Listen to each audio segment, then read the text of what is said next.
নমস্কার বন্ধুরা, আপনাদেরকে সুপ্রিসমিরেরই স্বাগত জানাই। আজকে হচ্ছে শনিবার মানে অহনকে একটা বেশ ভালো করে ব্রেকফাস্ট দিতে হবে, তাই বানালাম পনির ব্রেড পিৎজা। এখন দেখছেন 4টে আছে, কিন্তু আরও বানাচ্ছি।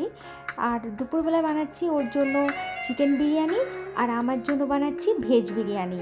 তো ভেজ বিরিয়ানিতে ফুলকপি, গাজর, বিনস, আলু আর পনির দিয়ে বানানো হয়। মটরশুঁটিও দিয়েছিলাম, কিন্তু পনির ছিল না, তাই আমি পনির পছন্দও করি না অতটা, তাই দিয়েছিলাম। অহনকে বেশ বিরিয়ানিটা গরম গরম দিলাম, আর আমি আমার জন্য নিয়েছিলাম। আমার তো একটু ঠান্ডা হয়ে গেছিলো, তো অনেকক্ষণ পর খাচ্ছিলাম।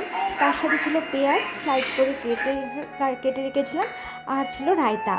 তারপরে সন্ধে হতেই 7টা থেকে 9টা পর্যন্ত অহনের ব্যাডমিন্টন ট্রেনিং ছিল। পুরো ব্যাডমিন্টন একাডেমিতে আমরা গিয়েছিলাম।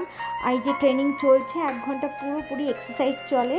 তো এক্সারসাইজ তো করতেই হবে, পরিশ্রম না করলে কোনো জিনিস